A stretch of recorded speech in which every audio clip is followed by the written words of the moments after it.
Good. So my name is Krell. This is Isha and someone there. We're a group of aerospace engineers and law students. So it's not very common. And we only came to each other because we lived in the same residential college, International House. So, so we found this as a problem.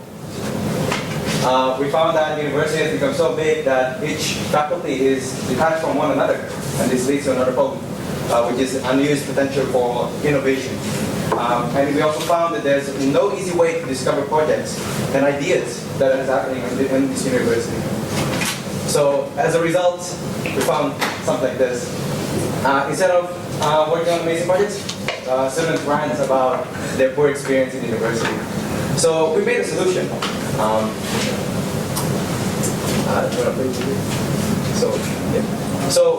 We made a solution.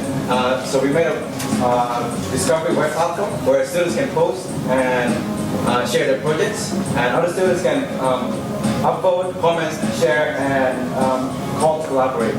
So these projects can include social projects, university projects, and interfaculty collaboration. And that's it.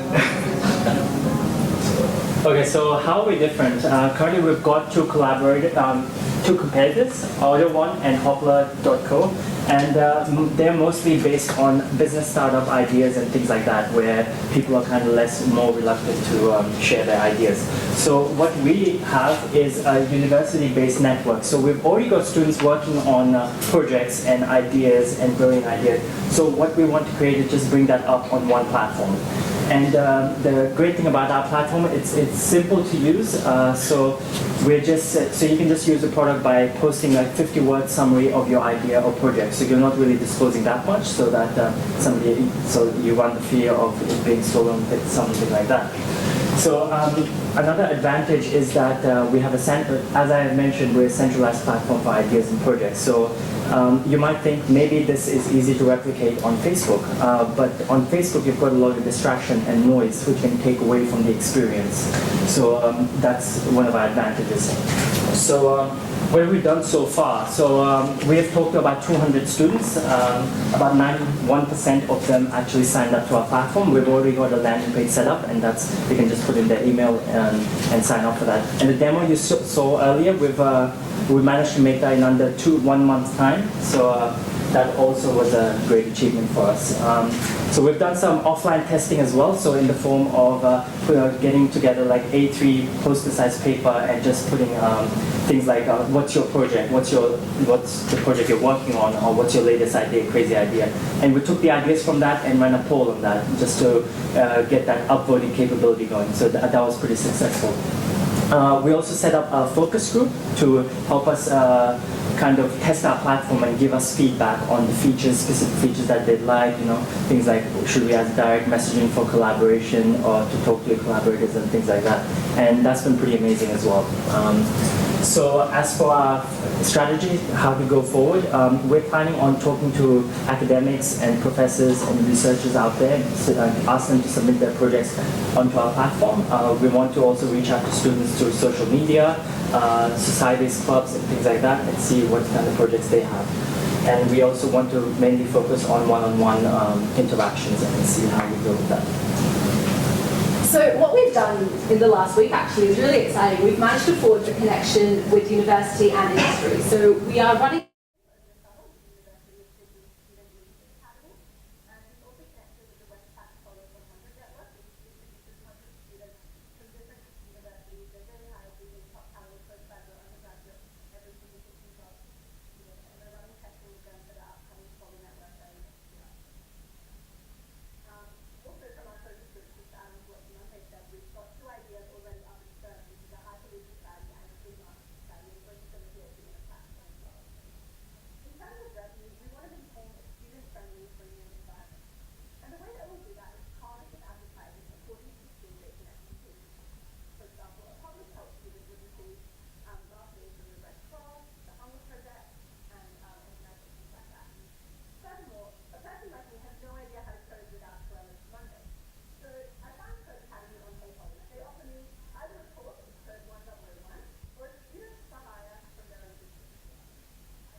we've just been focusing on a small grants. We haven't had to input too much cost yet because we focused on developing the platform first and doing testing. And everyone's been quite nice to us with just letting us run it.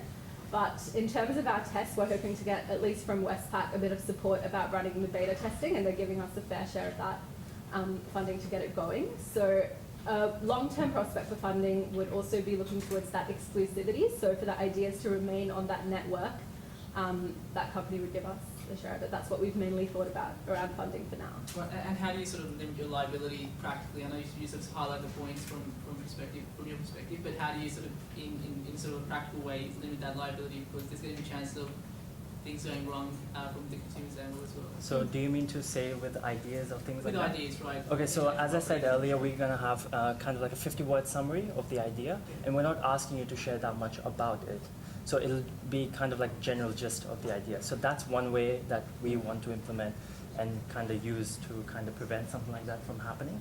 But we are thinking that we want kind of very grassroots kind of projects on there, which are not essentially business ideas, but you know, what if there's a social project that you want to engage in? You know, let's say you want to build a house in Asia or something like that, like a set up an organization in Asia, but you have no idea how to do that. Then you can come onto our platform and we can connect you to people that have experience in something like that. Yeah. And it's that connection that we want to foster, essentially. But in terms of the other legal liabilities that arise from any social media platform, we've thought about ways that we can draft our conditions, because essentially we're a mix of something like Yik Yak and Product Hunt.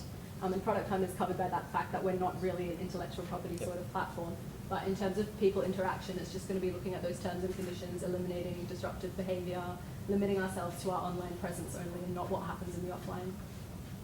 I think it's a great idea, and I've seen some interesting stuff coming out of Israel using the idea of people listing problems they'd like to have solved and finding entrepreneurs that go out and solve those problems. So there's definitely a need for this sort of solution. However, I'm kind of interested in the way you're approaching the university, because if you're asking university professors to put problems on here, which is one of the sources of issues I think you're looking for, how are you going to motivate them to do that? If you remember that university professors are generally motivated by the number of papers they write. My first year engineering kids have no idea how to look at a financial statement, which they're going to have to go and do one day in their life. And I had to learn that as 10 years into my career. So we've had that sort of feedback from them, which is really encouraging to us. And I think we should give them, I know university is difficult and professors have a varied range of interests, especially with the publications, it's high pressure, but I think we can approach them using that kind of exclusive factor that we've got. Interesting. I think it's really, the collaboration is really unique. I think one of the things that would be fascinating to understand is there are two competitors, and if I look into the background of those competitors, neither one has been incredibly successful in getting sustainable traction. And so I'm just curious what your research has been around those competitors and what you think you've learned to make your idea different. Okay, so what you'll see, if you go to AutoOne, you'll see that they've only got about 60 members on there. So what they did was they went to the general community at large, just like that, without actually, I'm not really sure what they did as on the marketing side of things, but by the looks of it, they kind of focused more on building the product rather than fostering kind of a user base or community. What we've tried to do is kind of get the users to begin with and then get them on the platform. So that's what we're hoping to do. So we already get students that are already working on projects or students that might have great ideas and they want to collaborate on it or start a society. We get them on that platform. And we got to kind of go out of our way, try to find those students and then try to hope to build from there. So get the 200 early adopters who are really keen on that and kind of get that marketing going in the terms of word of mouth kind of thing. Essentially referral system and things like that. So what was lacking in the competitive side of things, AutoOne, their ideas group, I think what they were focusing on was business ideas. So that already has that business idea. It has that kind of vibe of they don't really want to share, things like that. There's IP issues and things like that. So I think people are very reluctant to share on a platform like that. But if you had social ideas, if you just wanted to get a community together and get something done, I think that is much more feasible than getting business ideas started. Just to pick up one other question. One of the things I've heard lots about is people being worried about being stolen. How can we get over that? Because that's actually what's stopping people collaborating. Yeah. So how can you get people to a position where actually sharing and working together is seen as something more important than trying to keep it all secret? Well, I guess there's kind of like a opportunity cost involved with having your idea. So we want to kind of show people that if you do share your idea, that you will get a lot out of it. And that's a challenge that we have to overcome in making our platform, which is very easy to use, very gamified, which is fun to use. So that's what we want to address with our platform, saying, share your idea. We want to create a community which is kind of very friendly in that sense, where you foster growth instead of having your idea with you or kind of hoarding your idea. So I guess that's a challenge we have to address with our platform, saying that there's an opportunity cost involved with if you protect your idea, then you kind of lose that chance of collaborating with other people to actually make the idea happen. So if you were to keep it, then maybe it won't really go anywhere. So what if you put it out there, see what happens? So yeah, did you want to say something? Yeah, so we also want to design the platform so that it gives, it fosters trust. So one of the things that we found working on projects is people usually want to work with projects with people they know. So we want to make it really personalized. Like if people want to make their projects, we want to know why you're making this project. We want to make it relevant. We want to make people relate to why they work on this project. So that's what we're going to work on. Great, thank you. Thank you.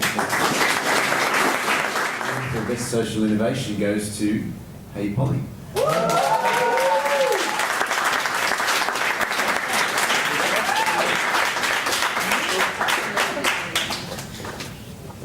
Thank you. Thank you. Let's take a nice photo.